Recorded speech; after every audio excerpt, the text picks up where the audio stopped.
Shalom, shalom, shalom, shalom is real.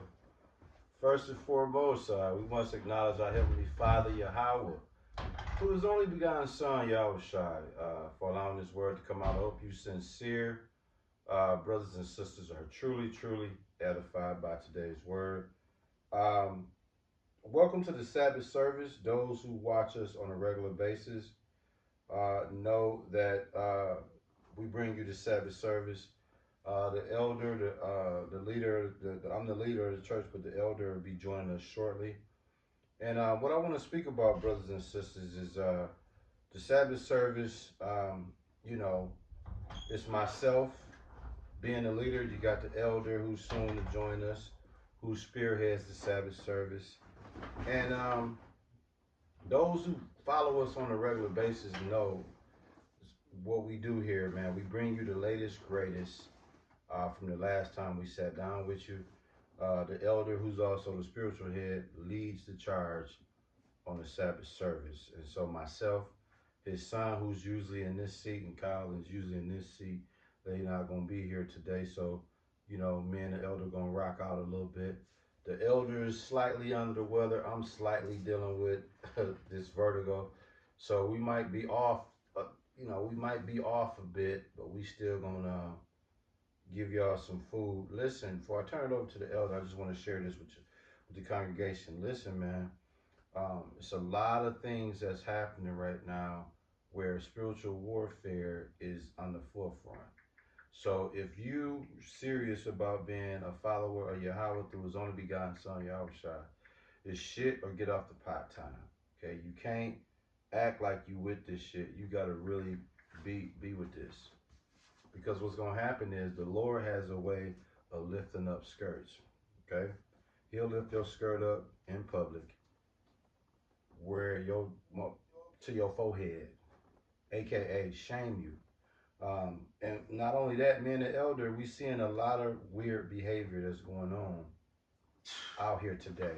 Man, these niggas fried. Right. So the one thing I'm gonna tell you before I give it to the elder, I'm gonna just say this: a lot of these niggas is out here living in the residency of legion of demons. Yes. What I mean by that is you got individuals that got a legion of demons on them, unbeknownst to them. So they got all these personalities all in one body, acting out, whether it's addiction, bipolar, enchantment of to buy clothes, spend money, um, tobacco demon, alcohol demon, narcissistic demon. It's all type of spirits that's operating all in this one function, and it's acting out. When you see a person that just do a senseless murder, you got to say to yourself like, okay, that's extreme. To murder somebody is extreme. So this nigga got some other shit going on to go to that level. So just keep in mind when you're out in public, the average person you come across probably got a floodgate of demons on them, and you might want to move to the side and or change the street, change the block, change your trajectory of direction if you headed into one of them. And please don't make eye contact when you out here with these zit balls. So you elder. If you don't mind, yeah, because I'm gonna come with something, but I want you to get knowledge and wisdom shall be the stability of thy time. Come. This is Matthew chapter 43 through 45. When the unclean spirit is gone out of a man, he walketh through dry places, seeking rest, and findeth none. Then he saith, I will return into my house from whence I came out. And when he is come, he findeth it empty, swept, and garnished. Then goeth he and taketh with himself 7 other spirits more wicked than himself, and they enter in and dwell there. And the last state of that man is worse than the first. Even so shall it be unto this wicked generation. Bro, that was good. Let me tell you something. The way that Jake Mine set up, righteousness ain't even a thought. Nah. He uses righteousness as a manipulation tactic to continue to do wickedness. Back up. So, let me tell you what happened to me yesterday. You see how I'm sitting, right? I'm in my my intellectual Edomite high horse stance. God.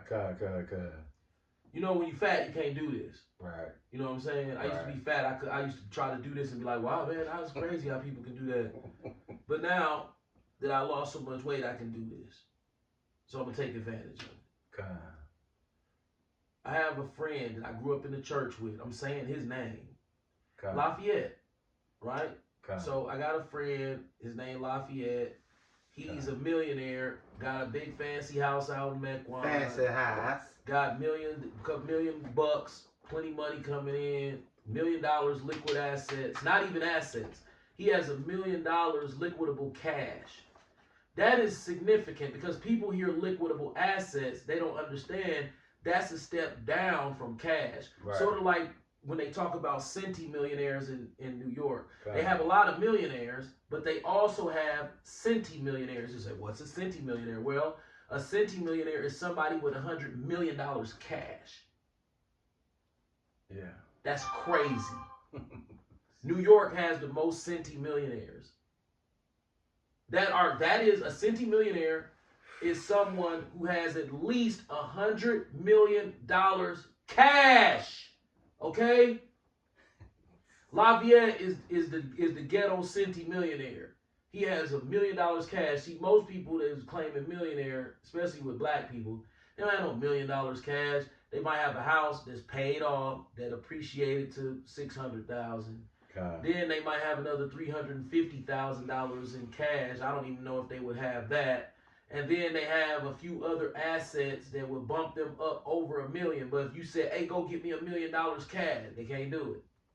They would have to sell their house, sell this, sell that artwork. They gotta liquidate. They would have to liquidate. That's what the word liquidable means. But when you have the cash, that you a whole nother animal. Damn. This nigga, Lafayette Emmons, has over $1 million in cash assets among liquidables. So if you're looking at his cash and then his liquidables, he probably close to $2 million. Yeah. His income is $30,000, $40,000 a month. You feel what I'm saying? He balling. So he calls me. We grew up in the Christian church together. This is very significant. God. So he comes over. He pretends to want to work out, catch up, work out. You know, he's doing all this love bomb and shit. You know, man, Joe, it's so good to see you. Woo, woo, woo, woo, woo. But he got an agenda. Absolutely. So we chilling. This man ain't lifted a weight. This man, he punched the bag a little bit. He wasn't trying to talk about nothing. You know what he wanted to do, congregation? He was coming over here to tell me that he was going to Phoenix, Arizona, where my wife's sister lived. And my wife's sister's married, and he wants to go down there and try to get up with her so he can commit adultery with her. That was his hidden agenda. And so what do? I start to contemplate, thinking to myself, why would the Lord allow a nigga this stupid, wicked out of his goddamn mind with all these motherfucking demons on him to have $1 million in cash and this nigga worried about trying to commit adultery with my wife's sister? And my wife's sister got a husband. His whole thing was, and he told me when he couldn't take it no more, he boldly, before he left, hey Joe, this is what he wanted me to do. He wanted me to participate in this foolishness. The man told me, hey man, tell your wife to tell your sister I'm going to be in town from the 11th to the what's-the-name, whatever, this month. And I'm going to be staying at the what's-the-name. Pull up. I said, because he said, I said, bro, I don't be talking to her. No, tell your wife to tell her. Bro, we not finna participate in this shit, man. Damn, hold on 1 second.